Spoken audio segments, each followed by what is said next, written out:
সকালের সময় বাজারের পাশে থাকা সবজি মণ্ডিতে প্রতিদিনের মতোই কোলাহল শুরু হয়ে গেছে। কেউ জোরে জোরে ডাক দিয়ে সবজি বিক্রি করছে, কেউ দামাদামি করছে, আবার কোথাও কিছু শ্রমিক ঠেলাগাড়ি টানতে ব্যস্ত। চারদিকে প্রতিদিনের মতোই শব্দ আর হইচই। কিন্তু এই সাধারণ ভিড়ের মধ্যে আজ এমন একজন বিশেষ মানুষ উপস্থিত ছিলেন, যাকে এখানে দেখে কেউই বুঝতে পারছিল না যে তিনি আসলে কে। সবাই ভাবছিলেন হয়তো বাইরের কোনো মহিলা। কেউ বুঝতেই পারেনি যে তিনি এই জেলার নতুন আইপিএস অফিসার জয়া সিং। তিনি ছিলেন সাধারণ পোশাকে, না সরকারি গাড়ি, না দেহরক্ষী। একদম সাধারণ মানুষের মতো, বয়স প্রায় ৩০, মুখ শান্ত কিন্তু আত্মবিশ্বাসে ভরপুর। ধীরে ধীরে তিনি হাঁটতে হাঁটতে একটি ঠেলার সামনে গিয়ে দাঁড়ালেন।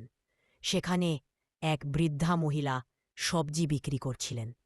জয়া হাসি দিয়ে জিজ্ঞেস করলেন, অম্মা, ফুলকপি কত দিচ্ছেন? বৃদ্ধা বললেন, মা, আজ ফুলকপি ৪০ টাকা কেজি। কোথটা দেব? ঠিক তখনই বাজারের ভিড়ের মধ্যে হঠাৎ একটি মোটর সাইকেলের জোর আওয়াজ শোনা গেল।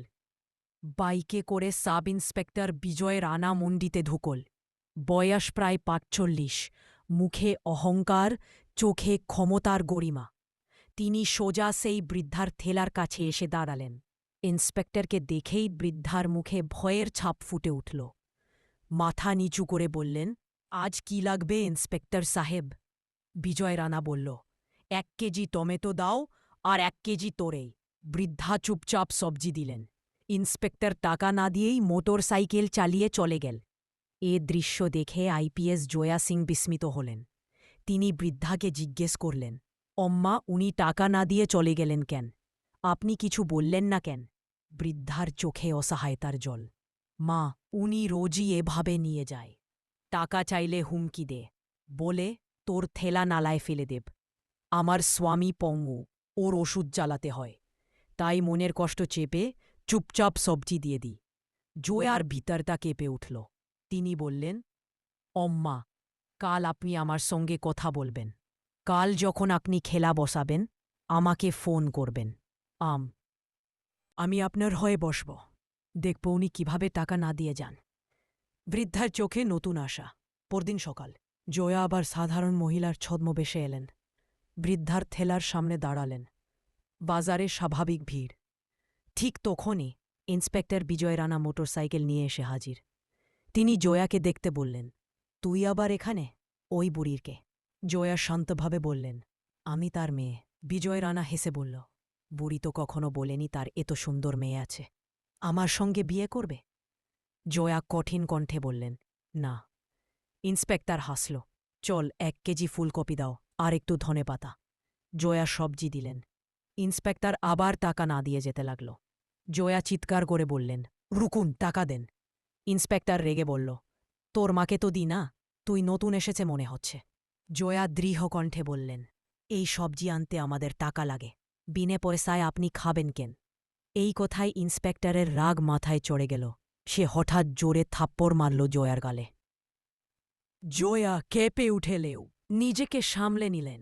চোখে জল, কিন্তু ভিতরে আগুন। তিনি বললেন, আপনি একজন মহিলাকে মারলেন, এর মূল্যে আপনাকে দিতে হবে। ইন্সপেক্টর গালাগালি করে চলে গেল। জয়া মনের ভিতর প্রতিজ্ঞা করলেন, আজই নয়, এখনই তাকে শিক্ষা দিতে হবে। জয়া থানায় গেলেন। আবার সাধারণ মহিলার বেশে তিনি বললেন, আমাকে রিপোর্ট করতে হবে। কিন্তু থানায় আরেক কর্পোরাটা ৫,০০০ টাকা ঘুষ চাইল।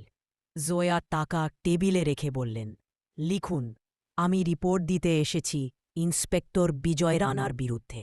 এসএইচও প্রীতম নায়ক ভয়ে কাঁপতে লাগল। সে সব কিছু এড়িয়ে যেতে চাইছিল। জয়া চুপচাপ থানার বাইরে চলে গেলেন, কিন্তু তার চোখের দৃঢ়তা বদলে গিয়েছিল। পরদিন জয়া নিজের আসল পরিচয় থানায় প্রবেশ করলেন। সরকারি গাড়ি, সিকিউরিটি, সব কিছু নিয়ে তিনি থানায় প্রবেশ করলেন। সবাই অবাক।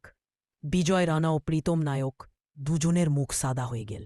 জয়া অত্যন্ত কঠোর কণ্ঠে বললেন, আমি এই জেলার নতুন আইপিএস। গতকাল সব দেখেছি। তোমরা দুজনই অপরাধী। আজই তোমাদের সাসপেন্ড করা হবে। তিনি এএসপিকে ফোন করে আদেশ দিলেন। দুজনে অবিলম্বে সাসপেন্ড করে তন্ত শুরু করুন। থানায় নিস্তব্ধতা নেমে এলো। দুজনই কানতে কানতে ক্ষমা চাইতে লাগল। এরপর থানায় দুর্নীতি বন্ধ হয়ে গেল। গরিবদের অভিযোগ বিনে পয়সায় নেওয়া হতো। পুলিশ মানুষের সাহায্য করত। বাজারে সেই বৃদ্ধা মহিলা এখন নিশ্চিন্তে হাসি মুখে সবজি বিক্রি করেন। এই গল্পের শিক্ষা, কর্তৃত্ব মানে দায়িত্ব। অন্যায় করলে